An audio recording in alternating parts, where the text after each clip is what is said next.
Oi, Henrique. Oi, Vitor. Oi, Dante. Oi, Pedrão. Bom dia, galera. Bom dia, povo. Ô, Luiz. E aí, Loís. Oi, Maria. Como é que tá?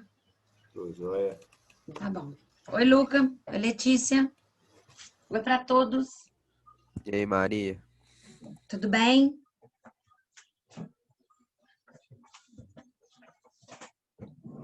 Vamos nessa, né? Mais uma semaninha. Que finda.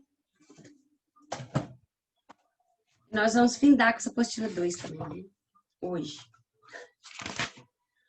Realismo e naturalismo. Bom dia, Letícia. Realismo e naturalismo de vocês está lá na página 151. Quem é essa menininha aqui, gente? Oi, Nicolas. Isabela. Rodrigão. Bom dia, Marina. Bom dia. Realismo e Bom dia, naturalismo Maria. hoje. Oi, bom dia, Isabela. Realismo e naturalismo hoje está lá na sua página 151. Ah, deixa eu abrir um.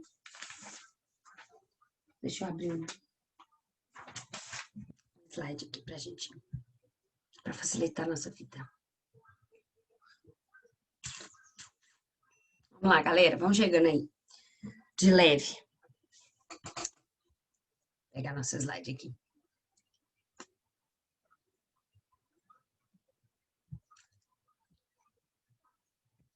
Facilita. Já fizeram a prova? Não tá difícil, né? Nossa prova. Segunda série, deixa eu ver aqui, cadê? Realismo e naturalismo. Achei. Então, galera, nós vamos falar de realismo e naturalismo hoje. O que acontecia no Brasil e no mundo nessa época. Falar de Machadão com Memórias Póstumas. De Brás Cubas. Para vocês. Ó. Contexto social, né, histórico-social do realismo e naturalismo e também do parnasianismo, porque o realismo e o naturalismo são correntes que escreviam em prosa, né? E o parnasianismo aconteceu no mesmo tempo, parnasianismo e simbolismo. Mas só que o parnasianismo era em poesia. Nós não podemos entender assim que o parnasianismo era a forma poética do realismo e naturalismo, não, tá? Porque tem muita diferença. Não mantém a mesma característica literária, entendeu? Aconteceu na mesma época, né? Hoje, concomitantes. Realismo, naturalismo, parnasianismo e simbolismo. Simbolismo um pouquinho mais para o final, mas todos aí na segunda metade do século XIX. Uma obra uma maneira de a gente entender bem o realismo a partir das obras pictóricas, né? Que são as gravuras. As gravuras, as pinturas da época. A gente percebe que o foco agora, né, deixa de ser aquele romantismo exacerbado, aquele derramamento de sentimento, né? E passa a ser o foco no real. É como se fosse um raio-x da sociedade. O realismo e naturalismo se baseia em algumas correntes filosóficas da época, né? O cientificismo, o determinismo, o materialismo. Então, todas as obras vão ter esse cunho, esse rigor científico, né? Então, olha, segunda metade do século XIX, início do século XX, que acontece, né? Essa segunda metade do século XIX aí, o contexto sociopolítico europeu, né, mudou muito. Por que eu estou falando do europeu? Porque as nossas correntes advêm da Europa, né?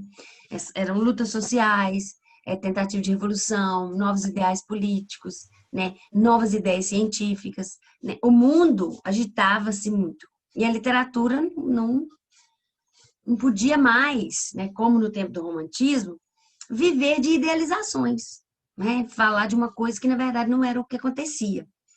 E aí, era necessário, então, que deixasse esse culto ao eu, essa fuga da realidade de lado, e a literatura tornasse assim, uma arte mais objetiva, né? Mais humana, mais voltada para a realidade, né? Que atendesse o desejo do povo do momento, né? De observar, compreender, analisar e criticar a sociedade e até transformá-la, ok? Então, como a resposta a essa necessidade da época, surge aí essas três tendências antirromânticas, né? Que é o realismo, naturalismo e o parnasianismo. Elas têm essa característica antirromântica, essa característica igual, né? Essa mesma característica de antirromantismo, ok? Essa característica do realismo, naturalismo e parnasianismo são o que influencia as obras da época, né? O realismo, nós podemos chamar da realidade desnuda, né? O que acontecia na época, aí, como eu falei, no contexto histórico do mundo, né? Acontecia a Segunda Revolução Industrial, e isso criava os grandes complexos industriais, a massa operária urbana, a acentuação das diferenças sociais pelo capitalismo.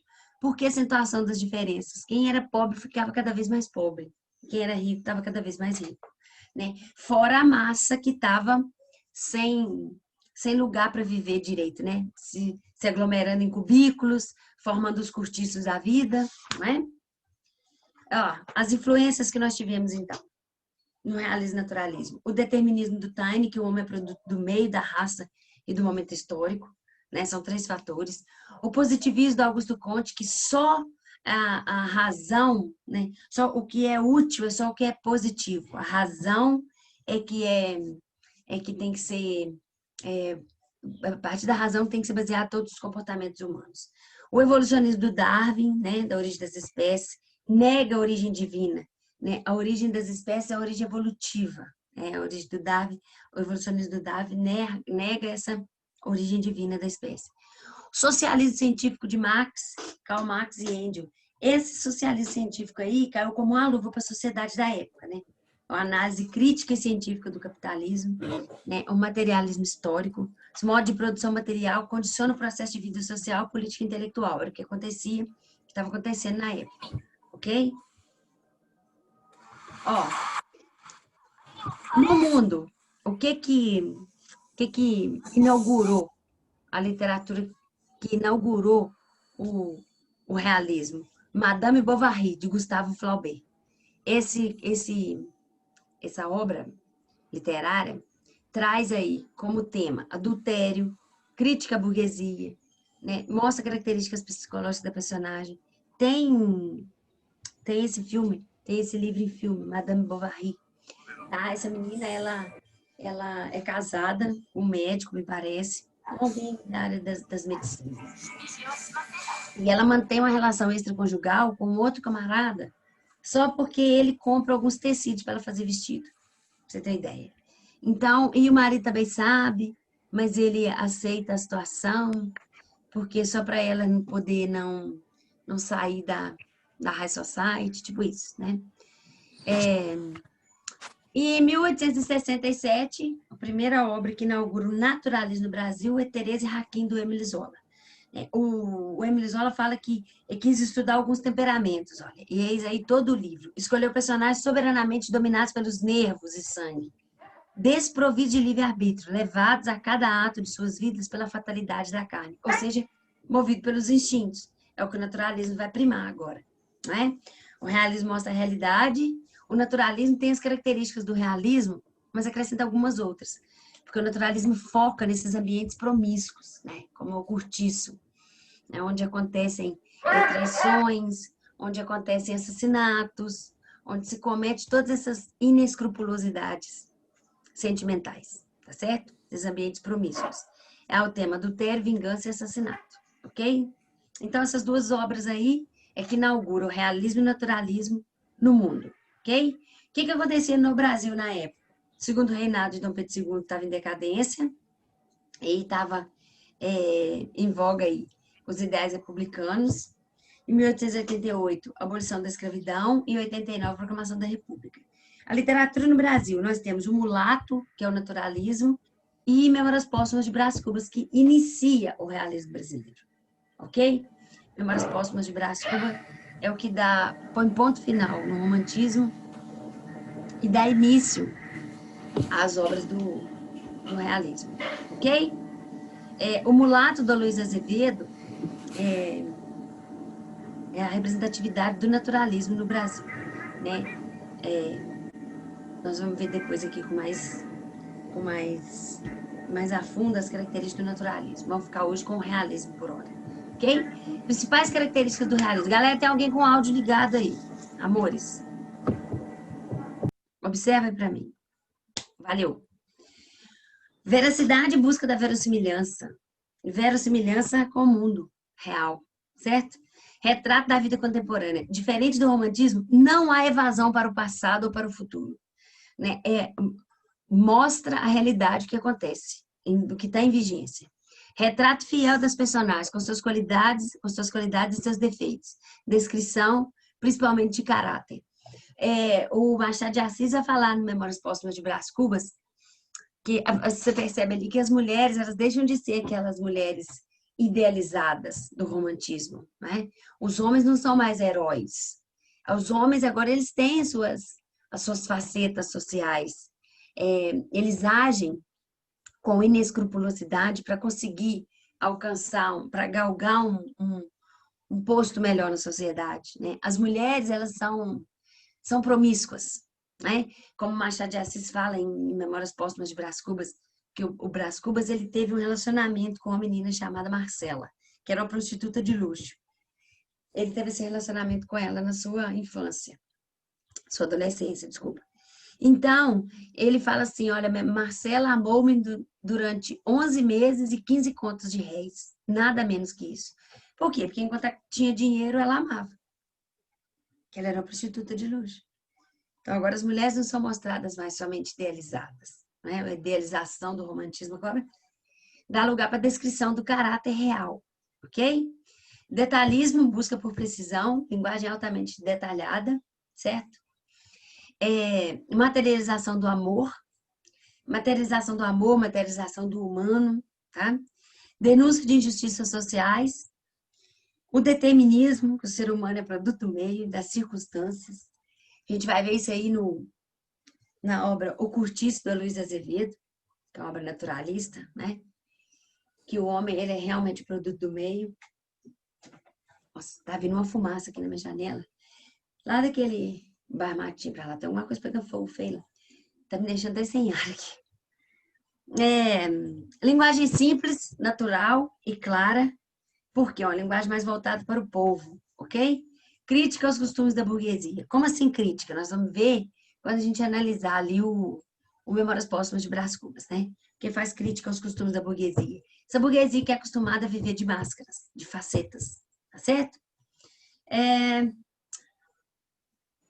O naturalismo, como eu falei, vai assumir essas características do realismo e acrescenta algumas outras, né? Como o cientificismo, né? Que é a análise objetiva do comportamento humano.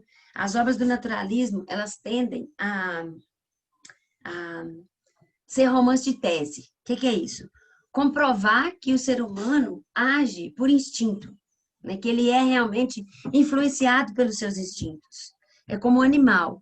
É a chamada zoomorfização, que é a comparação do homem com o animal, tá certo? O homem não escolhe as suas ações. Ele é movido pelos seus desejos carnais, entendeu? Pelos seus desejos, pelas suas ânsias. Ele perdeu o livre-arbítrio. Lembra que o Emile Zola falou? Que o homem perdeu o livre-arbítrio? Ele tem mais domínio sobre as suas escolhas? Ele é levado a cometer atos pelas circunstâncias que ele vive, né? Então, a ação dele é uma reação àquilo que ele está vivendo. O exemplo disso, como eu falei, do naturalismo com o cortiço é aquele lugar cheio de promiscuidade, né? O cortiço é um lugar onde as pessoas vivem em condições subhumanas, né? Tem um poço nesse cortiço, né? Tem um dono do cortiço, né? Que é o João Romão. Ele cobra deles a água, a luz, e ele que controla a luz do cortiço, quando ele quer desligar, ele desliga. E todos os moradores do Cortiço, a maioria deles trabalham em uma fábrica de um outro proprietário, um grande proprietário que também detém o poder junto com o João Romão. Então a gente vai ver aí o massacre dos grandes em cima dos pequenos, né? Os grandes inventam meios de oprimir os pequenos, digamos assim. Então, esse João Romão é o dono do Cortiço. Tem um poço no meio do Cortiço que todo mundo vai lá para pegar água com o seu balde, faz aquela fila enorme. E aí, ali no meio daquela buscar água, que esse ato de buscar água, acontece muitas brigas, porque tem gente que está com um balde maior que o outro, então você vai encher mais que eu, você vai demorar mais que eu. Então, esse tipo de coisa, né? E as atitudes humanas, elas vão sendo comparadas a atitudes de animais, né? Por exemplo, quando fala que as mulheres prendem o cabelo no alto da cabeça, fala que as mulheres levantam os cabelos para o alto dos cascos. Quem tem casco é bicho, gente. Os homens lavam as ventas, nariz. Gente tem nariz, que tem venta, é animal. Entendeu? Então, é aí que se faz o zoomorfismo, essa comparação de atos humanos com atos de animais, ok? O animalismo do homem, a animalização do homem, né? Aí também tem muita descrição, né? O naturalismo vai ter ênfase no patológico. O que que é isso? Tudo que é considerado doença. Desvio comportamental é considerado doença. Homossexualismo é considerado doença. Nós vamos ter várias obras do naturalismo brasileiro que vai tratar disso, né? De homossexualidade. A primeira vez que isso é trazido para as telas, para os livros. E isso era tratado como uma patologia, ou seja, uma doença. Preferência por ambientes pobres e por tipos marginalizados ou degradados pela sociedade.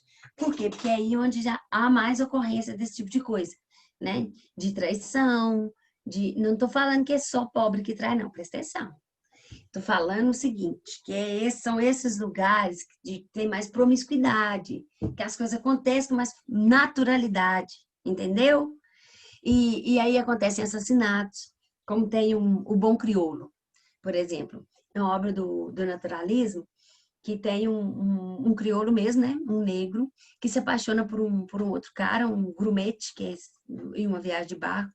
Eles se apaixonam, esse cara loiro, dos olhos azuis, e ele desperta a atenção de mulheres.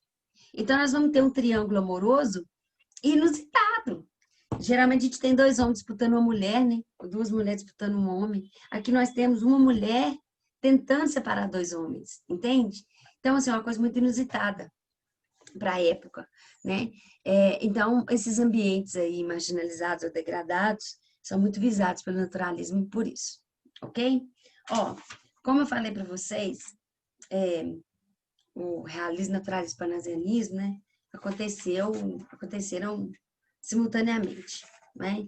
Então, a gente vai ver no realismo aqui primeiro, principais diferenças entre o romantismo e o realismo. A subjetividade do romantismo deu lugar à objetividade do realismo, né? A idealização da mulher, da pátria, do amor, do herói, vai dar lugar a essa descrição mais objetiva do realismo, né? A mulher já não é mais idealizada. O amor era sublime, puro, bonito, né? Porque era idealizado. Agora o amor vai ser uma coisa assim. O amor e outros sentimentos vão estar subordinados a interesses sociais, né? Nós já começamos a ver isso com Senhora do Zé de Alencar, no Romance Urbano, que nós falamos semana passada, que o homem se vende, né? A Aurélia Camargo compra o passe do Fernando Seixas. Nós já começamos a ver isso lá. A tendência já vem mudando desde o romantismo. E agora com o realismo, né? O herói íntegro, né? De caráter nobre, vai dar lugar aqui ao herói problemático, cheio de fraquezas, de manias, de incertezas. E esse herói problemático é o que persiste no cinema, por exemplo, né? É o que persiste nos romances. O herói problemático no cinema, como Maria. Observa todas as séries policiais que assim, são de grande nome, que a gente assiste. Essa série de investigação criminal, por exemplo. Criminal Minds, Chicago PD, que tem o Hank Voight, CSI. Todos esses grandes nomes, né? Igual o Hank Voight lá do Chicago PD, ele tem problema. a mulher dele foi morta por um bandido, o filho dele foi morto por outro bandido. O cara fica todo problemático, todo louco. Falando do Criminal Minds, por exemplo, o grande nome do Criminal Minds, a grande mente do Criminal Minds, é aquele Spencer Reid. O Spencer Reid, ele é esquizofrênico. A mãe dele é esquizofrênica a ponto de estar internada numa clínica psiquiátrica. Então, os heróis são problemáticos. São cheios de fraquezas, cheios de dúvidas, né? Muitos desses heróis sofreram abusos, foram violentados sexualmente quando eram crianças. Então, eles têm esse trauma, né? Por isso que eles lutam tanto, com tanto afinco, para poder aprisionar essas pessoas que cometem esses crimes contra crianças, contra mulheres, né? Porque eles sofreram na pele. Então, essas pessoas são problemáticas, e são heróis problemáticos, ok? Então, esses heróis persistem ainda nos romances de hoje e nas telas, principalmente, ok? Então, a narrativa, outro detalhe, a narrativa agora, ela é lenta, ela acompanha mesmo a realidade do personagem. Para que isso? Para o leitor também sentir aquele drama que o personagem está sentindo, tá certo? Teve no 9º ano, vocês tiveram o romance A Cartomante, um conto, A Cartomante, na apostila de vocês. Foi dividido em 3 capítulos, o Cartomante do Machado de Assis. Que a menina vai na cartomante para saber se alguém sabe da relação extraconjugal que ela está tendo com o amigo do marido. Né? A Rita, o Vilela e o Camilo. A Rita era casada com o Camilo, mas tem um caso com o Vilela, que é amigo dele. Vocês lembram disso? A narrativa ela é lenta. De acordo com o que eles vão vivendo, é que é a narrativa. Não tem aquele avanço da narrativa. E quando a coisa está muito assim, quando está chegando no clímax da narrativa, é que ela fica com mais lentidão ainda, para poder causar aquela agonia no leitor, né? Então, a narrativa acompanha o tempo psicológico do personagem, ok? O individualismo e o egocentrismo, né? O culto do eu, do romantismo, vai dar lugar ao universalismo no realismo naturalismo. Como assim universalismo no realismo? Porque cada vez que o realismo e o naturalismo trata de uma patologia ou trata de um caso que é comum ao ser humano, uma patologia que é comum ao ser humano e não só àquele personagem, está universalizando aquela característica do personagem. Entendeu? Toda vez que, por exemplo, o Machado de Assis lá com Memórias Póstumas de Brás Cubas, toda vez que ele critica um comportamento humano, ele não está criticando só o Brás Cubas. Ele está falando de todas as pessoas que têm aquele mesmo comportamento. Entendeu o que é a universalização da leitura? É isso. A universalização é isso aí. É pegar um comportamento que é inerente a várias pessoas, a boa parcela da população, e falar sobre ele. Ok? Então, característica da linguagem literária, já falamos.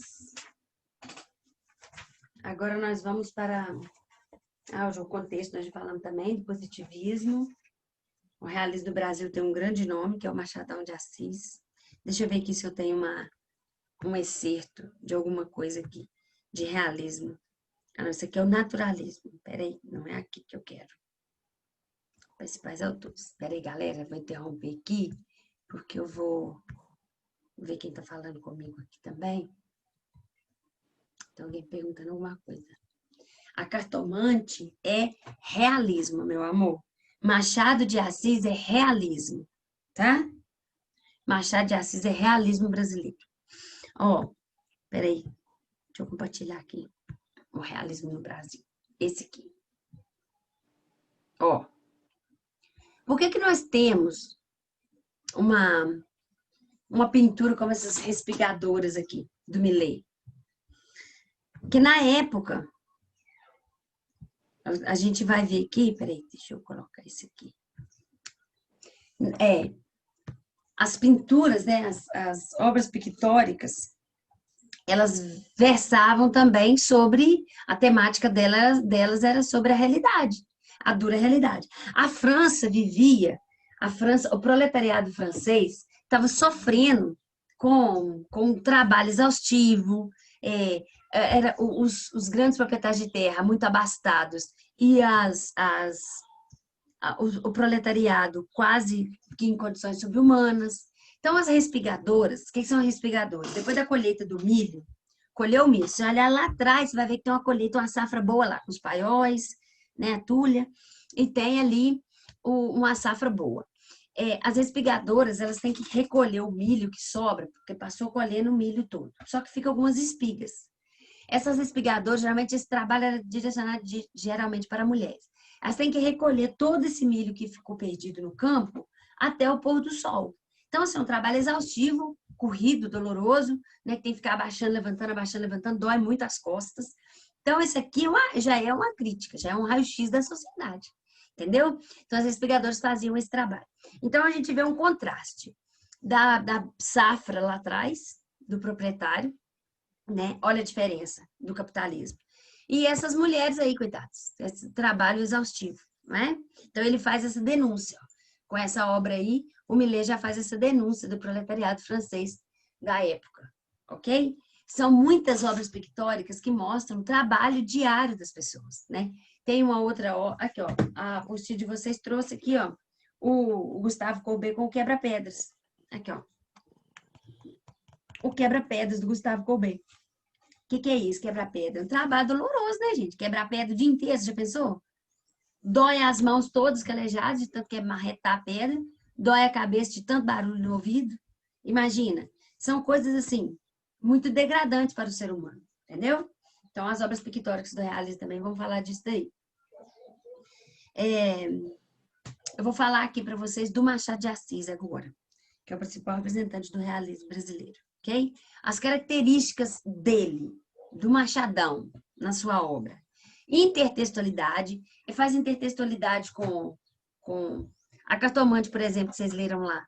Faz intertextualidade com Shakespeare, que fala que há mais coisas entre o céu e a terra do que sonha a nossa vã filosofia, né? Isso é uma fala do Shakespeare. Tem muita metalinguagem nas obras do Machado. O que é metalinguagem? Lembra aí comigo. Metalinguagem, vocês estudaram com a nossa Samira. Metalinguagem é uma obra literária que fala da produção literária. É uma poesia que fala da poesia. É uma música que fala de música. É um quadrinho que fala do quadrinho. É um programa de TV que fala do programa de TV, igual o Vídeo Show, por exemplo. A TV na TV, que é o programa daquele cara bobo lá. Foca em mim, eu jogava uma foca nele. Isso é metalinguagem, certo? Quando vocês leram Clarice Lispector, A Hora da Estrela, lá no 9º ano, vocês perceberam que tem uma característica metalinguística muito grande na obra. Porque o narrador, ele começa a obra falando assim, ó, leitor, você deve estar... Esse livro deve estar chato demais, porque o livro realmente, o começo, é muito pegajoso. Mas eu preciso escrever, porque só quando eu escrevo que eu estou vivo. Então, ele fala da dificuldade de escrever enquanto ele escreve. Isso é metalinguagem, ok? O Machado de Assis faz isso também. A análise realista do espírito humano e seus valores. Ele faz uma análise, assim, por completa. Faz uma ressonância do ser humano, né? Principalmente aqui com a trilogia dele, que é Memórias Póstumas de Brás Cubas, o Dom Casmurro e Quincas Borba. Ele vai fazer essa análise psicológica do ser humano. Crítica demais e irônica demais. Ele fala que ele escreve com a tinta da galhofa, com a tinta da galhofa e a pena da melancolia, alguma coisa assim, né? Por quê? Porque as obras dele são muito irônicas, né? A ironia é o carro-chefe do Machado de Assis, ok? E crítica, porque nós estamos falando de realismo. Então, as grandes obras dele, Memórias Póstumas, de 1881, foi o marco inicial do realismo, como eu já falei. Quincas Borba, de 1891, e Dom Casmurro, de 1899. São as três, a trilogia da fase áurea do escritor, tá? Mas tem outras, Esaú e Jacó e Memorial de Ares. Aqui, Esaú e Jacó, ele tem uma intertextualidade com a Bíblia, certo? Esaú e Jacó são personagens bíblicos, ok? Escreveu muitos contos, né? Machado de Assis tem muitos contos. O Alienista, que é muito importante, que faz uma crítica à medicina da época, porque estava numa época assim que todo mundo achava bacana a psicologia, né? Os estudos do recôndito da memória, da mente humana. Então, ele faz aquele alienista justamente para isso, porque no Alienista, o personagem principal é o o médico. Esqueci o nome dele agora, daqui a pouco eu lembro. O personagem principal, ele faz uma casa verde e ele coloca todas as pessoas que ele acha que está doido dentro da casa verde para poder curar essas pessoas. Trabalhar, né, a mente humana. Só que aí ele começa a prender todo mundo. Depende do padre, depende da mulher dele. Qualquer coisa era motivo de loucura. Qualquer coisa que se fizesse era loucura. E aí, no fim das contas, é o Simão Bacamarte o nome dele, lembrei. O Simão Bacamarte, ele solta todo mundo e ele se prende na Casa Verde, porque aí ele percebe que, na verdade, é ele que tá louco. Ok? Não fala isso na obra, né? Ele não percebe que ele tá louco, mas é o que dá pra gente entender, né? Então, a crítica à medicina. Ó, então você imagina, o leitor acostumado com aqueles romances, né, idealizado, de repente pega uma obra do Machado de Assis, que a primeira página está escrito isso aqui, ó. Ao verme que primeiro roeu as frias carnes do meu cadáver, dedico com saudosa lembrança essas memórias póstumas. Isso já causa um choque no leitor. Meu Deus, o que é isso? O cara está escrevendo por verme. Memórias póstumas, nós temos aí, principais personagens. O Brás Cubas, que é o narrador e protagonista, ele é o defunto autor da sua própria biografia, na qual avalia com ceticismo a existência humana. Ele vai fazer uma análise psicológica de toda a vida dele, da sociedade que ele vive. Então, ele não critica só a ele critica toda a burguesia que ele participava. Virgília é esposa de um político chamado Lobo Neves e é amante do Brás Cubas. Sustenta o caso adúltero para manter as aparências do casamento. Quantas pessoas não mantêm um casamento de sofrimento, de adultério, só para não sair da high society? É isso aí que ele fala. Tá certo? Crítica. É isso aí que o Machadão vai fazer. Quincas Borba é um personagem aqui que formula a teoria do humanitismo, aqui nessa obra do Memórias Póstumas, e que depois vai dar nome a outra obra do Machado de Assis. Né? Tem outra obra com o nome Quincas Borba, que é esse mesmo cara aqui, tá? Mas aqui nós já temos esse Quincas Borbas, que é amigo do Brás Cubas. Eugênia é uma jovem manca de quem Brás Cubas rouba um beijo, abandonando-a em seguida. Gente, tem muito mais coisa por trás desse abandonando-a em seguida. Aqui o Machado de Assis vai criticar a volubilidade sentimental do Brás Cubas. Tá? Ele rouba um beijo da menina, mas tipo assim, depois que já consegue beijar, ele já não quer mais. Ele já parte para outra, já vai para Marcela, que é a prostituta de luxo. Entendeu? E deixa a Eugênia apaixonada por ele lá. Entendeu? Então ele vai criticar essa volubilidade sentimental. Pessoa que ama uma pessoa hoje, amanhã já tá amando outra, nem esse amor volúvel, sentimento volúvel. A Marcela é a tal prostituta de luxo com que o narrador se envolve na juventude e gasta muito dinheiro, né? A Marcela amou-me durante 11 meses e 15 contos de réis. E aí, por causa disso, né, desse envolvimento dele com a Marcela, o pai dele resolve colocar ele no colégio para ele estudar de vez, que ele não estava querendo, né? Acho que tira ele até do país para ele estudar, porque está só gastando dinheiro com prostituta. Então, o pai dele tira ele do país. Cotrim é um cunhado do Brás Cubas pelo casamento com a irmã, né? Casou com a irmã do Brás Cubas, a Sabina. Trata-se de um homem de hábitos rude no trato com os escravos. Mas ainda tem um pior um pouquinho, que é o Prudêncio. Nhalolô, parente do Cotrim, é noiva arranjada por Sabina para o irmão, o casamento não se realiza em função da morte da pretendente. Dona Plácida é uma ex-empregada da Virgília. A Virgília é aquela casada com Lobo Neves e que tem o caso com Brás Cubas, né? E ela acoberta os encontros amorosos dos dois, a Dona Plácida. Então, ele vai fazer outra crítica, né? A essas pessoas que alcovitam as relações extraconjugais. O Prudêncio, gente, olha, é bastante bacana a gente falar do Prudêncio, porque o Prudêncio é um ex-escravo do Brás Cubas. O menino Brás Cubas montava a cavalo no Prudêncio, colocava um barbicacho assim de pano nele e castigava ele demais, sabe? Batia nele, falava, vamos, nego!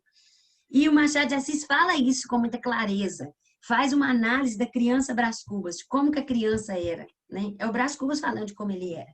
Então, ele fala dessa mazela da sociedade, né? Dessa sociedade escravocrata. E vai fazer essa crítica da sociedade escravocrata em plena sociedade escravocrata. Como se não bastasse, esse Prudêncio, ele, depois que ele vira um escravo aforreado, ele torna-se dono de escravo, no qual ele vinga tudo que ele sofria na infância. Olha que loucura. Um ex-escravo sofreu tudo que o escravo podia sofrer, que não podia. Depois de aforreado, ele compra o escravo para se vingar.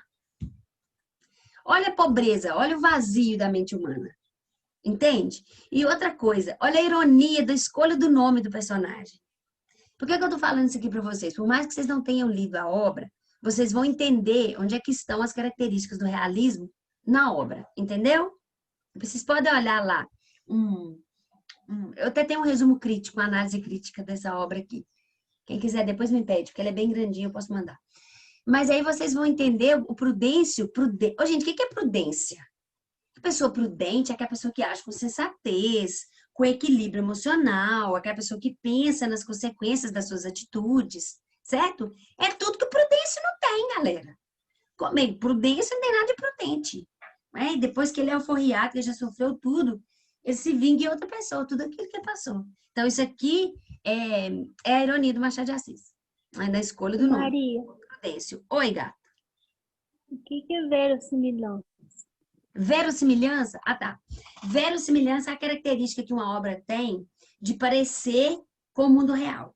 É a verossimilhança externa, né? É da obra com o mundo real. Você vê aqui que a obra, ela é completamente um retrato da sociedade burguesa da época.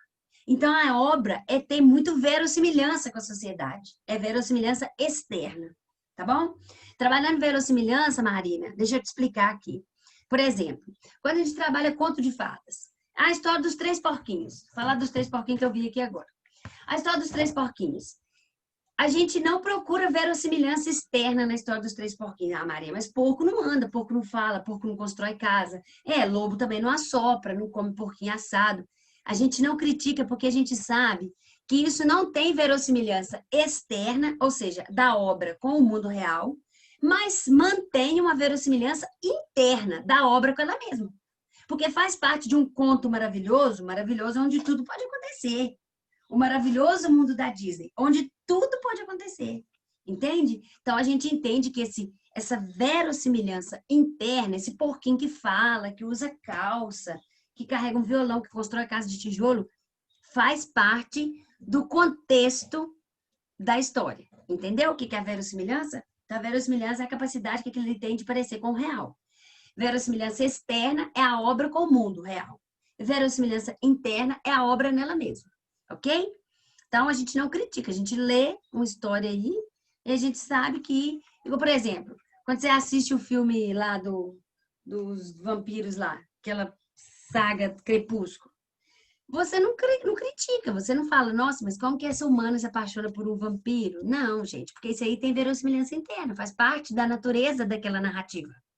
É verossimilhança interna. Você sabe que não tem verossimilhança externa, até porque vampiro não existe. Ok? Entendido, Marina? Se ficar com mais dúvida aí, você pode me mandar, tá? Galera, nada. Continuando aqui. Nós temos o Alfredo Bossi, que ele fala o que ele acha da obra. A revolução dessa obra, que parece cavar um fosso entre dois mundos, foi uma revolução ideológica e formal, aprofundando o desprezo às idealizações românticas, né? O desprezo às idealizações românticas, realismo, naturalismo e parnasianismo combatem ao romantismo, ferindo no cerne o mito do narrador onisciente, que tudo vê e tudo julga. Deixou emergir a consciência nua do indivíduo fraco e incoerente. Por que o indivíduo fraco e incoerente? É o Brás Cubas. Porque ele faz essa crítica, não só a ele, mas à sociedade de um modo geral, que vive dessa forma que ele vive. O Brás Cubas, ele não critica só a ele, como pessoa. É Memórias Póstumas dele, mas ele faz uma crítica geral, ok? Fere no cerne, ou seja, no essencial, o mito do narrador onisciente, que tudo vê e tudo julga. O narrador onisciente tudo vê, não é? E aqui ele tudo julga porque faz parte da vida dele também. O narrador onisciente é aquele que sabe de tudo. Outra característica de narrador do Machado de Assis é o narrador intruso, tá? É aquele narrador que dialoga com o leitor. Tem uma parte do livro que ele fala assim, olha, você, leitor, que já deve estar cansado desse livro, larga esse livro para um lado. Ou então pega e termina de ler, dá cabo, você vê até onde vai. Né? E o Machado de Assis, ele também nessa obra, ele ironiza até o próprio leitor. Né? Tem uma parte que ele fala assim, ó, se você gostar do livro, eu paguei o meu trabalho, né? Fiz meu trabalho. Se você não gostar, eu te pago um piparote no nariz. Um piparote ou peteleco, assim.